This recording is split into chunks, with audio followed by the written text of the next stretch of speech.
Young man boy. Question 15.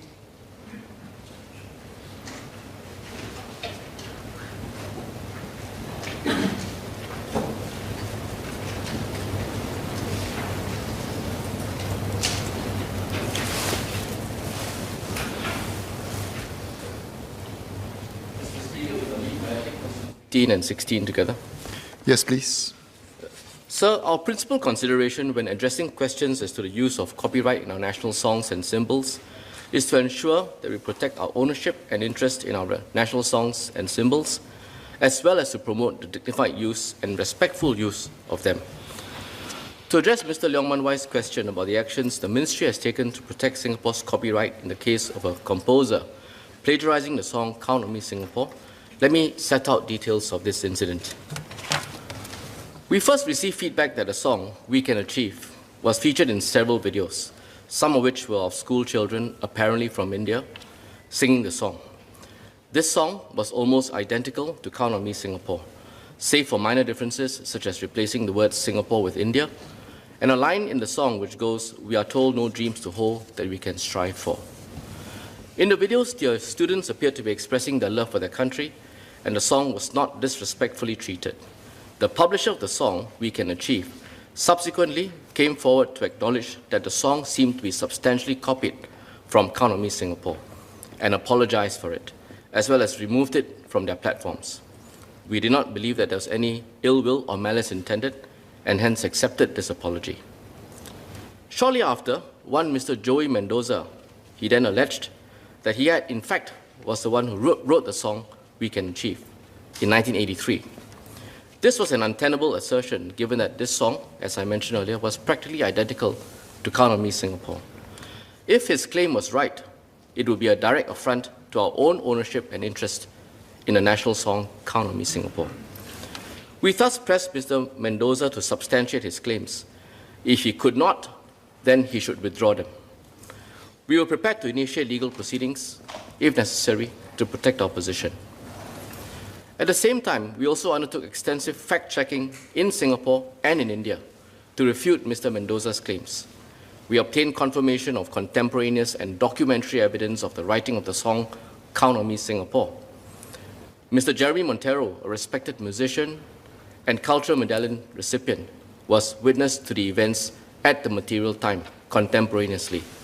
Members might have read his account in the news of how he worked alongside Mr. Hugh Harrison when Mr. Harrison composed the song in 1986.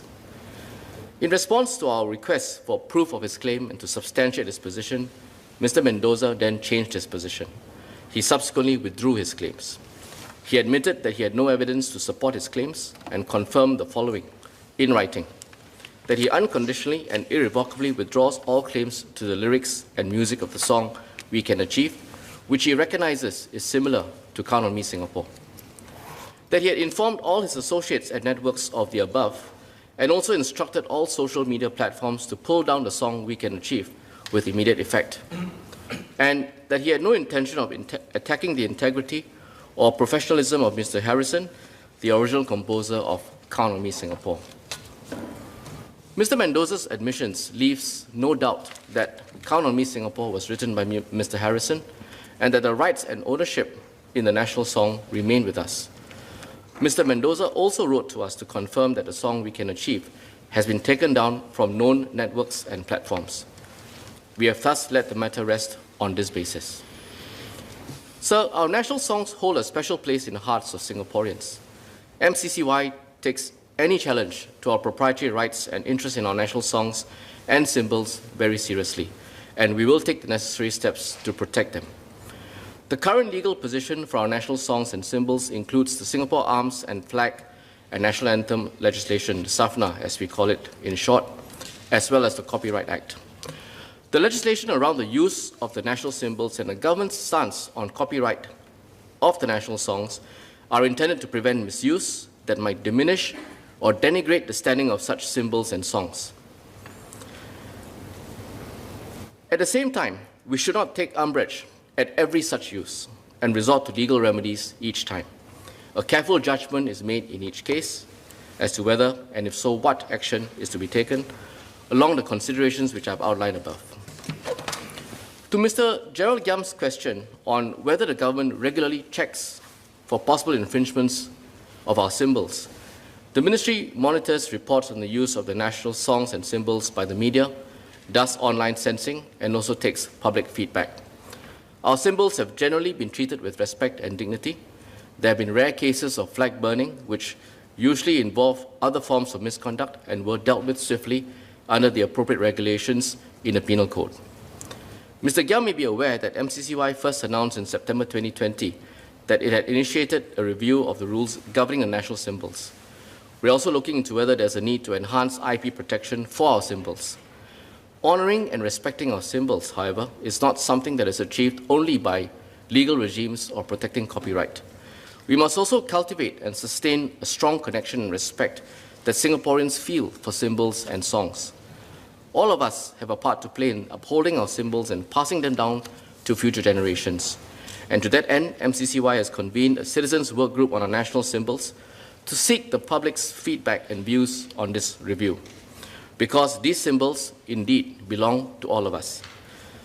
I would like to take the opportunity to thank Singaporeans who have invested their time and energy to participate in the work group, as well as those who have responded to the survey online, responded to our survey on our national symbols. Thank you, Mr. Speaker. Mr. Gerald Giam.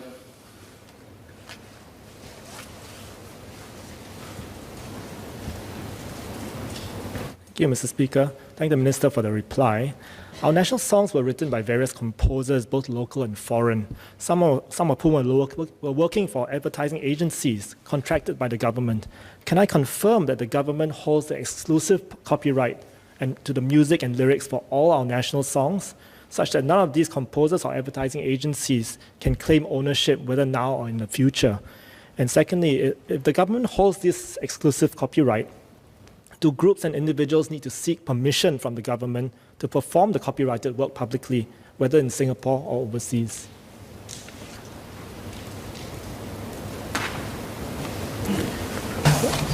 The answer to Mr. Giam's second question is yes. Permission will be sought or needs to be sought, and the legal ambit and regulations that govern this will be set out in the Copyright Act, as with any other ownership of copyright.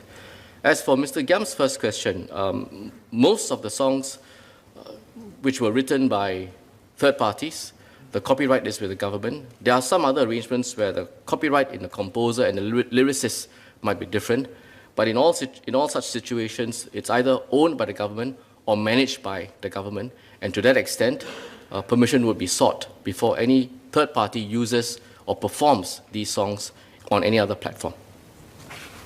Leong Man Wai.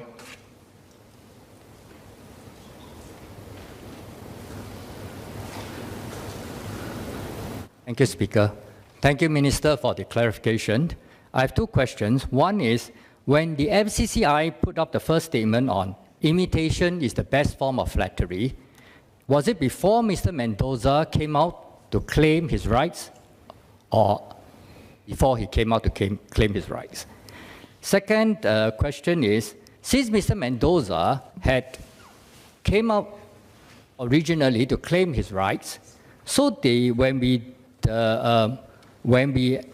after we have done our check on our rights, why didn't we actually press the issue further and ask him to admit plagiarism rather than just letting him go like that? Okay, because in Singapore, we are aspiring to be the global or regional arbitration center. Dealing with such infringement of IP rights lightly will affect our aspirations to be that. Can the Minister clarify, please? Yeah.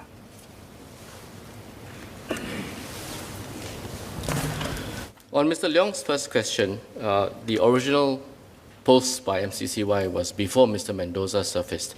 As I explained earlier, the first video, or the first series of videos, were of school children in a respectful setting using the song, albeit without permission. And it was in that context that the first message that Mr. Leong refers to was put up. Subsequently, when Mr. Mendoza asserted his claim, as I explained in my answer earlier, and Mr. Mendoza's assertion was a direct challenge to our own ownership and proprietary interest in the songs, then things took a different turn. and we pressed Mr. Mendoza to withdraw his claims, which brings me to my second point.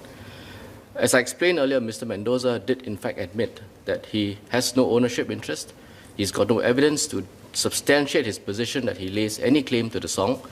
He withdraws his position that he previously took on We Can Achieve. So to Mr. Leong's point about assertion of interest in our copyright, assertion of our position and our ownership of such copyright, that was what we did precisely with Mr. Mendoza.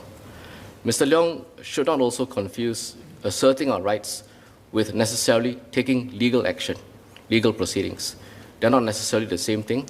And in this case, it was far more efficient, quicker, and a lot more effective for Mr. Mendoza to be persuaded that his own position was untenable, for his claims to be withdrawn by himself, and not in any way removing the Singapore government, and in fact for all Singaporeans' interest in the songs, to be preserved.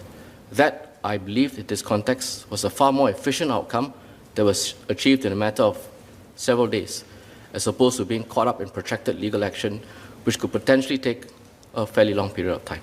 Thank you.